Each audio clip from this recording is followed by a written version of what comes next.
Washington, yo quería empezar por el clic. ¿En qué momento te diste cuenta de que tu destino estaba marcado por la poesía? No sé, eso se va haciendo poco a poco, ¿no? No tiene una fecha fija.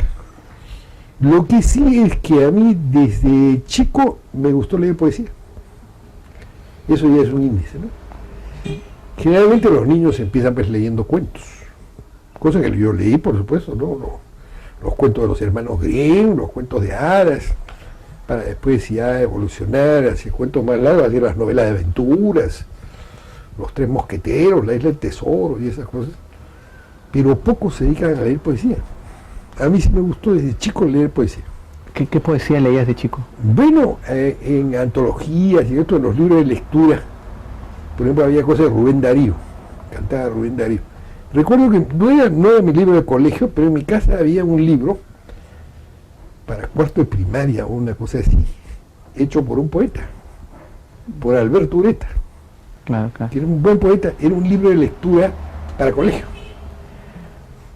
Y entonces en ese libro había páginas diversas, pues de Rodó, pero estaba un cuento de García Calderón, Yacumama, también creo que algo de Valdelomar, poemas de Valdelomar, poemas de Chocano, entonces había bastante poesía. En los libros de lectura antes había mucha poesía, ¿no? Incluso había una cosa media guachafosa, pero que tenía cierta importancia, que era que los profesores de lectura en primaria ya, y también en media, hacían que los niños se aprendieran de memoria poemas y los recitaran. La recitación generalmente era espantosa, pero el hecho de que se aprendiera de memoria era muy útil. Pero después vino una campaña contra la memoria, pues dijeron que la memoria no sirve. Lo que dices es excelente, porque la poesía siempre le ha vinculado mucho a la memoria, ¿no? Claro, y y toda la vida está vinculada a la memoria. No sé por qué se les ocurrió que la memoria era un lastre, y al contrario, es una ayuda. Claro. Bueno, el fin de la rima es la memoria, ¿no? Sí, y en general el ritmo de la poesía facilita la memoria. ¿Y qué era lo que te impactaba de la poesía cuando eras joven? El ritmo.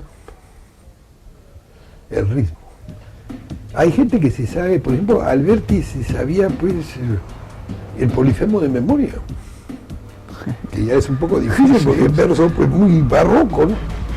En cambio, ¿quién se sabe pues un cuento, digamos, de memoria? Solo Antonio Gálvez, creo. ¿No?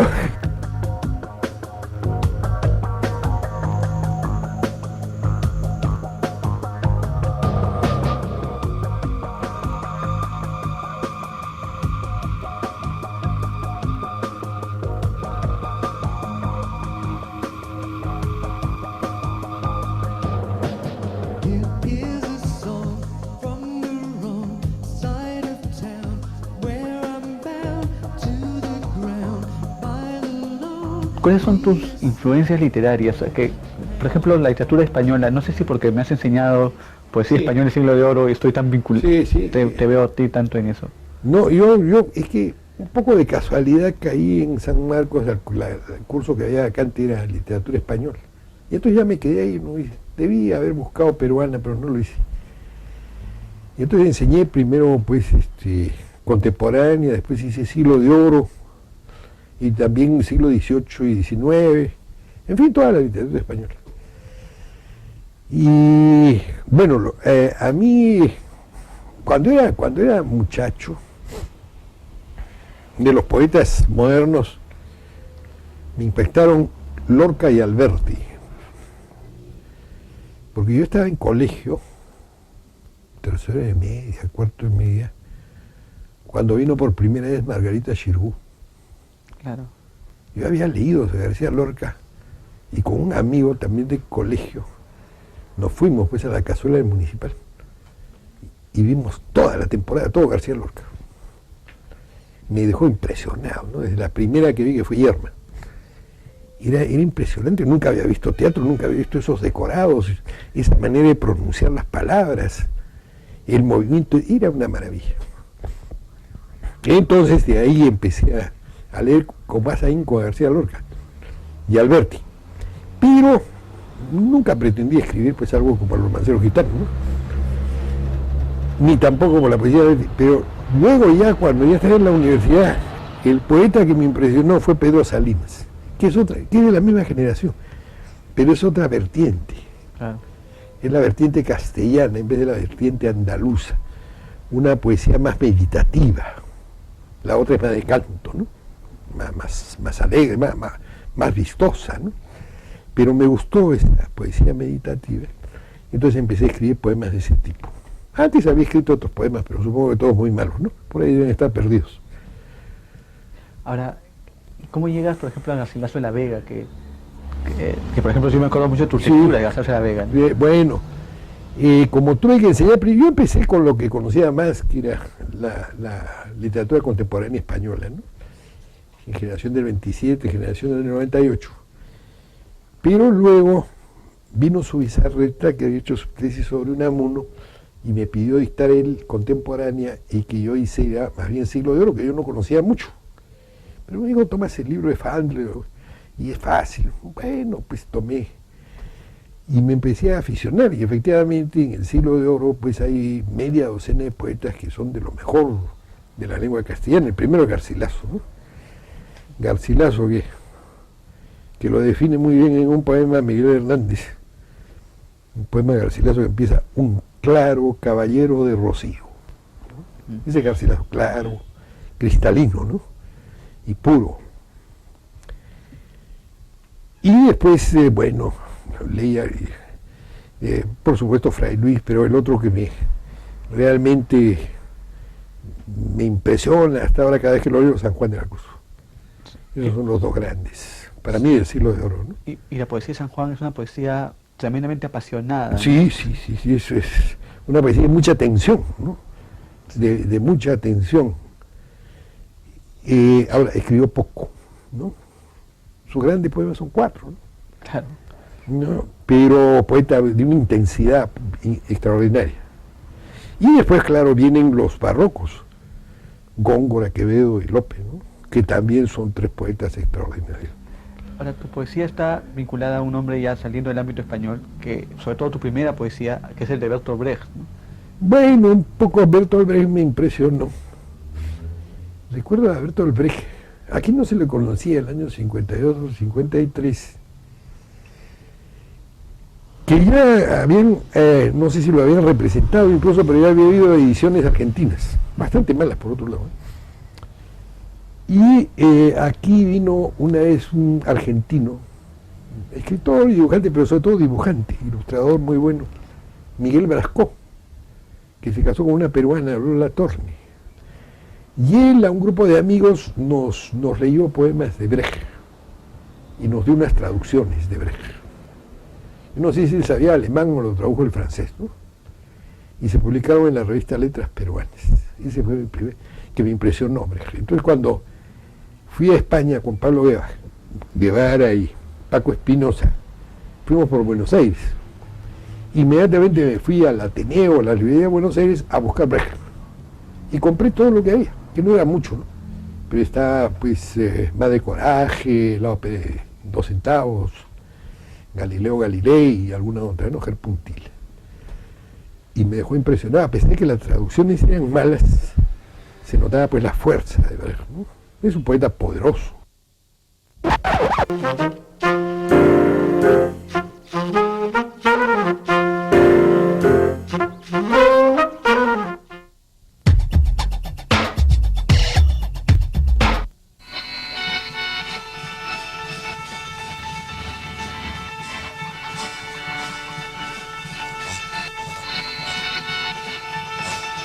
Washington, en el primer bloque estábamos hablando de Bertolt Brecht, y eso me ayuda a entrar a los temas más ligados a tu propia obra.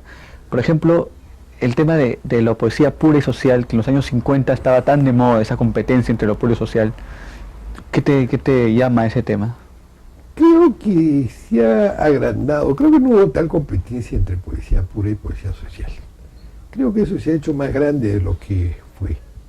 Hubo por ahí algunos artículos, probablemente, pero no fue tanto. Había sí ciertamente dos actitudes, ¿no? Había dos actitudes principales. Una era la de la literatura comprometida. Eso había empezado desde antes de la guerra, pero sobre todo se desarrolla durante la Segunda Guerra Mundial. El existencialismo pone de moda eso. La literatura como manifiesta un compromiso. Claro. ¿Por qué? Porque la literatura dice cosas. Este compromiso para Sartre sobre todo se realiza en la prosa, no en la poesía. Porque la poesía para Sartre es como la pintura o la música, es la creación de un objeto bello. Ahí no cabe compromiso. O el compromiso es mínimo. Sin embargo, en la poesía de Neruda, de Gimeno, de Vallejo, pues hay compromiso. El lugar, claro. ¿no? Hay Brecht, hay poesía comprometida, ¿no? Pero lo cierto es que se pensaba que la literatura revela un compromiso porque el hombre está situado en el mundo. Y la literatura muestra cuál es su situación en el mundo, su relación con el mundo, con los demás. Y de otro lado había lo que había empezado con la vanguardia, que también tuvo un comienzo revolucionario y beligerante, como una experimentación con la palabra, empezando con el futurismo, las palabras en libertad, ¿no es cierto? La eliminación pues de la rima, del ritmo, incluso de la sintaxis. Todo se vino abajo para dejar la palabra en libertad y experimentar con las palabras, el goce de las palabras. Pero ese goce era también una actitud que ponía en entredicho todo el pensamiento dominante de su época. De ahí que, por ejemplo, el surrealismo, que ahora a la distancia nos parece pues la creación de una belleza irracional especial, sin embargo el surrealismo estaba vinculado a los movimientos de su tiempo. La primera revista surrealista se llama El Surrealismo y la Revolución. Claro. Y la segunda se llama El Surrealismo al servicio de la Revolución. Claro. Y años después ya esa actitud de vanguardia es sobre todo una actitud de trabajo de las palabras, ¿no? Y algunos piensan que eso es toda la poesía, ¿no? Otros en cambio siempre la poesía como igual que el ensayo, que la prosa, como una muestra de la situación del hombre real en una sociedad real, en un mundo real. Entonces eso vendría a ser la poesía social. De hecho, hay interferencias. Pongamos, Bendezú es una persona comprometida, miembro de un partido, fue apresado en 1955, una cosa así, y luego desterrado a Chile. Y su poesía es poesía pura. Se llamaría pura, claro. ¿No? Y no se nota, salvo un poema en cantos, no se nota una cosa de compromiso, ¿no? Y al revés, también puede suceder, ¿no? Que en muchos poetas hay un trabajo, en Gonzalo Rose, de la imagen, equivalente a lo que hacen los poetas más exclusivistas, digamos. Ya que has mencionado a dos poetas de esa generación, me gustaría saber una memoria tuya de esa generación que es irrepetible, ¿no? La generación de los años 50, este grupo de poetas impresionantes que van apareciendo uno tras otro, ¿no? Yo no los conocía todos y algunos los conocí más bien tarde, ¿no? Y otros prácticamente no los conocí, pero fue una generación que vino por oleadas, varias capas sucesivas, y que empieza en realidad hacia 1943-44, empieza a publicar poemas, revistas. Un año clave debe ser el año 43 en que aparece Reinos de Eilson, publicado por Jorge Basadre, en su revista Historia, como una separata. Bueno, fueron apareciendo, al principio probablemente no se sabía bien que eso iba a formar una generación con actitudes diversas, pero lo que había, creo que era una preocupación por crear una literatura propia, nueva, alejada de los modelos inmediatos. Los modelos inmediatos eran muy buenos en la prosa, pero eran de novela, digamos, pues, indigenista o nativista, que eran alegría y arguedas. Y la poesía, demasiado influida por Lorca por un lado y por Neruda por el otro, no había despegado. Después de la eclosión de la vanguardia, había venido, pues, un cierto anquilosamiento de la poesía, y también lo mejor de la poesía estaba en la poesía nativista, digamos, Mario Florín. Claro. En cambio, los poetas que vienen luego están buscando expresar algo de su entorno propio. Ejerson, Sologuren, Sebastián Salazar Bondi, Blanca Varela. Es el mundo vinculado a la vanguardia. Pero que en Salazar Bondi, por ejemplo, hay un peso social evidente en su poesía. Claro. ¿No? Pero está dentro del grupo de los llamados poetas puros, ¿no? Y en la última poesía de Ejerson también hay una resonancia social que no se percibe tanto ni en Blanca Varela ni en Ejerson, que son poetas excelentes, pero dentro de esa rama del trabajo vanguardista del poema.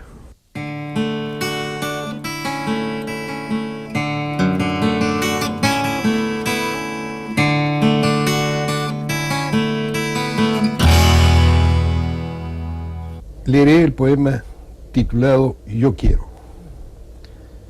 Viejas profecías hacen leve la muerte. El día es un montón de escombros, pero yo quiero mirar lo que renace. El corazón conserva todas sus primaveras. A los derruidos muros regresará la rosa. No importa que el tiempo desordene labios, días, palabras. El olvidado rostro encuentra siempre su país más perfecto que el sueño. No importa lo que existe, aunque tenga que morir lo que yo amo, quiero mirar lo que renace.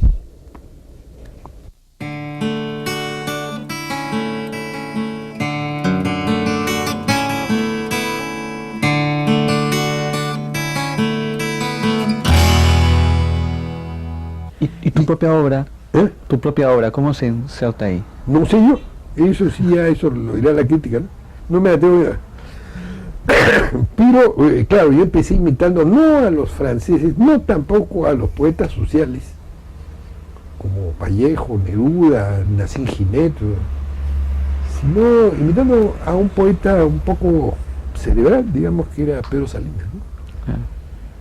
Una poesía que venía del simbolismo, ¿no? Que venía de la poesía de Juan Ramón Jiménez, pero una poesía de meditación, una poesía de un trabajo formal magnífico. Después leí a otro poeta admirable que es Guillén, ¿no? Esos poetas, Guillén, Cernuda, tenían un trabajo admirable del poema. Entonces yo empecé imitando sobre todo a Salinas, porque vi que ese tipo de poesía sí podía hacerlo. No podía hacer el tipo de poesía, pues, de melodía de Rubén Darío. No podía hacer la pirueta fantasiosa de Huidobro o de Oquendo, ni el verso denso y cargado de Vallejo. Claro. Pero sí podía hacer este tipo de meditación poética que me enseñó Pedro Salinas. Y bueno, dentro de las líneas de tu poesía hay un tema que yo casi siempre lo percibo desde el principio hasta el final, que es el dolor, ¿no? Es una poesía de dolor. Bueno, no sé si tanto, no sé un poco, pero digamos, hay determinados temas predominantes en la poesía. El amor es uno, y en el caso de la poesía peruana, el gran poeta de amor de mi generación es Paco Villesú. Claro. Pero yo tengo otros temas que son tal vez el dolor, pero la injusticia y la libertad, ¿no? La protesta contra la injusticia y el afán de libertad. En ese sentido se podría decir que mi poesía es una poesía social. Claro. Pero no en el social que se da como la adhesión a un partido, ¿no? A una ideología demasiado concreta, ¿no? Pero sí un compromiso contra la injusticia y por la libertad. En general, todos los escritores son defensores de la libertad. No pueden ser otra cosa. Bueno, yo no sé si tú te atreves supongo que es casi imposible, pero a hablar de lo que es para ti la poesía. O sea, qué es la poesía para ti? Bueno, lo primero es un ámbito de libertad. Porque uno escribe lo que quiere. ¿No es cierto? No hay una cortapisa, no hay un tema, no hay una ideología, uno escribe. Entonces, en la poesía se puede hacer de todo. En general, el escritor encuentra una libertad.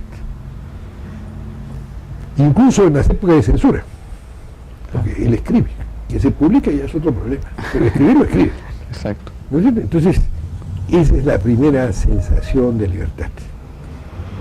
La segunda, digamos, esto es muy distinto del cuento y distinto de la novela. Cuando uno escribe un cuento, yo creo que tiene idea del final antes de empezar a escribir. Incluso el comienzo, y lo único que tiene que hacer es rellenar todo. Sí. Ya tiene idea de todo el esqueleto. Y en la poesía uno empieza escribiendo algo, pero de repente eso a medida que se escribe se va transformando. Uno nunca sabe cómo va a terminar el poema. Uno puede empezar con una idea y termina con otra. Entonces ahí hay un poco lo que diríamos la magia de las palabras, ¿no? Que se produce también en la prosa. Unas palabras atraen a otras. Entonces el poeta o el escritor